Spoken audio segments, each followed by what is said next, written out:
अस्सलाम वालेकुम, मैं हूं अहमद रियाज बलोच और आप देख रहे हैं वॉइस ऑफ पाकिस्तान। तहरीक इंसाफ के लिए एक वक्त में जहां पे बहुत सारे चैलेंजेस का सामना है, उनकी कोई भी बात, चाहे वो नवंबर वाला धरना हो, चाहे वो उनका असम्बलियों को तहलील करने वाला मामला हो, किसी तरफ से सुकून का सांस नहीं जिस तहरीक इंसाफ को मिल रहा था, उसे इस्लामाबाद हाई कोर्ट ने आज एक बहुत बड़ी खबर दे के सुकून का सांस दे दिया है। और देखना अब ये है कि क्या वो तहरीक इंसाफ के लिए वो एक खबर अच्छी साबित होगी या बुरी।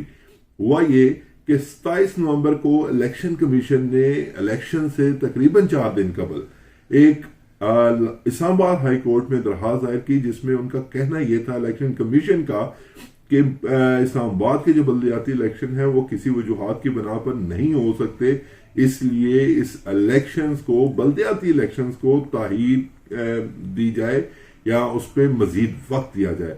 लेकिन आज सिर्फ 15 घंटे कबल, जब कल इंतखाबात होने जा रहे हैं यानी कि 31 दिसंबर को, तहरीक इंसाफ और जमात इस्लामी की दरखास्तों को काबिल समात करार देते हुए अदालत ने इस पर अपने मुख्तसर फैसले में कहा है कि कल ही इंतखाबात होंगे। ये कोई ऐसा बड़ा मसला नहीं कि जिसकी वजह से आप इसकी प्ली लें। अब मामला यह है कि कल 31 दिसंबर है और कल का सूरज जब गुरूब होगा तो वहां पे इंतखाबात के नताइज भी आना शुरू हो जाएंगे। और दूसरी अहम बात यह है कि कल हमारे आइन को जो 1973 में बना था उसे 50 साल भी मुकम्मल हो जाएंगे। तो बेसिकली कल का जो सूरज डूबेगा उसमें क्या तब्दीली आएंगी और क्या तहरीक इंसाफ इन बल्दियाती इंतखाबात में मार्का हासिल कर पाएगी या नहीं, ये तो वक्त ही बताएगा। लेकिन तहरीक इंसाफ और जमात इस्लामी का कहना यही है कि इन्हें बिला वजह ताहीर का निशाना बनाया जा रहा है और तहरीक इंसाफ बज़ाहिर इसमें तैयार नजर आती है। अब ये तो मतलब वो मिसाल है ना जी कि ये घोड़ा और घोड़े का मैदान। अब मामला तो आ गया यहाँ पे कि भी अब इंतखाबात की जो है वो ऑर्डर अदालत ने दे दिए। अब देखना यह है कि कल कौन सी जमात मतलब जो बरतरी हासिल कर पाएगी। और जो हमारी इतलात हैं इस्लामाबाद बल्दियाती इलेक्शन के हवाले से, तो वो कोई बहुत बड़ी कामयाबी तहरीक इंसाफ हासिल नहीं कर पाएगी। ऑल्दो कि टॉप ऑफ द लिस्ट जो है वही जमात इस्लामाबाद में बरसर इक़्तिदार जो है वो दूसरे नंबर पे और तहरीक इंसाफ पहले नंबर पर आएगी। अब देखते हैं कि कल रिजल्ट क्या आता है। लेकिन यहाँ पे मैंने जैसे आपको पहले बताया कि ये याद रखिएगा कि कल 2023 में हम एंटर हो जाएंगे और 2023 ही बेसिकली में 1973 का जो आइन है 1973 का, तो वो मुकम्मल हो जाएगा, यानी कि 50 सालों से मुकम्मल हो जाएंगे। तो जब ये हो रहा होगा तो ये बड़ी ही अहम एक सिचुएशन पैदा हो जाएगी। और अगर बल्दियाती इंतखाबात में तहरीक इंसाफ को बहुत बड़ा कारनामा दिखा देती है तो वो बहुत ही मेंटली तौर पे इस मामले को, जो वफाक में मौजूद जो गवर्नमेंट है, उसे यकीनन वो टफ टाइम मिलेगा।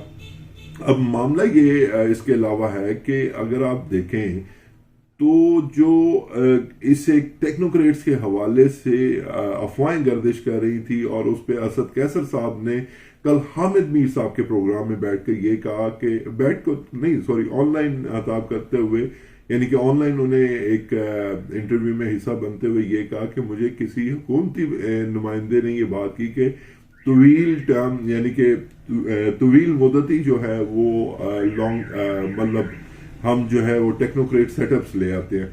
तो उस पे असद कैसर साहब ने अपना मौक़िफ़ रखा। तो आज उसकी वजीर कानून, वफाकी वजीर कानून ने उसे मुस्तरद कर दिया उससे एक बात को, और ये कहा है कि ऐसी कोई भी ऑप्शन ज़ेर गौर नहीं और ना ही वो आईनी ऑप्शन है। अब देखें मामला यह है कि वो जो एक क्यास रहियां हो रही थी वो तो अब दम तोड़ गई। अब देखना यह है कि क्या इंतखाबात अक्टूबर 2023 में ही सारे मुल्क के होंगे, अगर नहीं तो क्या ये 2 असम्बलियों के इंतखाबात रमजान से पहले या रमजान के बाद होंगे, یہ سب کچھ ابھی دیکھنا باقی ہے. اب دیکھیں نا اکتوبر بھی دیکھیں تو اب 9 ماہ کا وقت رہ جائے گا تقریباً. اس سے پہلے اگر معاف کیجیے گا، اگر آپ تھوڑا سا اس کا دورانیہ دیکھیں تو 90 دن پہلے جو ہے کیئر ٹیکر گورنمنٹ آ جائے گی. تو حکومت کے پاس اس وقت 6 مہینے کا میکسیمم ٹائم ہے. اگر وہ آئین کے اندر رہ کے اس اسمبلیوں کو ان کے ٹائم کے اندر تحلیل کر دیتے ہیں. تو اب مسئلہ یہ ہے کہ حکومت کے پاس اس وقت چوائس نہیں ہے. اگر وہ 6 مہینے بھی لگا دیتے ہیں تو بہت سارے معاشی ماہرین کے مطابق تب بھی معاملات جو ہیں وہ سیدھے نہیں ہوں گے، کیونکہ اس وقت جو ملک میں معاشیت کے حوالے سے بحران ہے اس پہ آج جو ہے بہت ساری حکومتی تجاویز کو منظور کر لیا گیا، اور اس میں یہ تجویز جو ہے کہ 3 دن ہفتے میں گھر سے بیٹھ کر کام کیا جائے گا. تو وہ بیسیکلی انرجی سیونگ کے حوالے سے قانون ہے. تو وہ بھی اسی ہی چیز کو ظاہر کرتا ہے کہ پاکستان میں پیٹرول خریدنے کے یا جو ایندھن خریدنے کے پیسے ہیں وہ تک نہیں ہے. تو اگر ایسا ہوا تو ڈیفینیٹلی عوام کو کرنا چاہیے. اس میں اس ایک چیز کے خلاف نہیں ہوں، لیکن بات یہ ہے کہ کیا اس کے باوجود بھی جو اسحاق ڈار ہیں جو کہ بہت ہی بڑے اپنے آپ کو معاشیت کے ماہر سمجھتے ہیں، کچھ لوگ انہیں اکاؤنٹنٹ بھی کہتے ہیں، جو بھی ہیں وہ، اگر وہ یہ اس ایک جگہ سے اس ایک کشتی کو بھنور سے نکال کے کنارے پر لے جائیں گے تو یہ سہرا ساری زندگی ان کے ماتھے پر چمکتا رہے گا، اور یہ پی ڈی ایم اور بالخصوص نواز شریف صاحب کے مطلب جو ہے وہ سہرا سجے گا یہ. لیکن اب دیکھنا یہ ہے کہ اور جو معاشی ماہرین ہیں وہ یہ کہتے ہیں کہ اس وقت صورتحال اتنی اچھی نہیں ہے، یا آنے والے دنوں میں بھی اتنی اچھی نہیں ہے. ایون کہ اگر آئی ایم ایف کا فنڈز بھی پاکستان کو مل جاتے ہیں تب بھی پاکستان کے لیے ساری طرف سے جو وہ ایک بلیک لسٹ ہونے والا معاملہ ہے یا جو بینک کرپٹ ہونے والا معاملہ ہے وہ ختم نہیں ہوگا. احمد ریاض بلوچ کو اس ویلاگ سے دیجیے اجازت. اللہ نگہبان.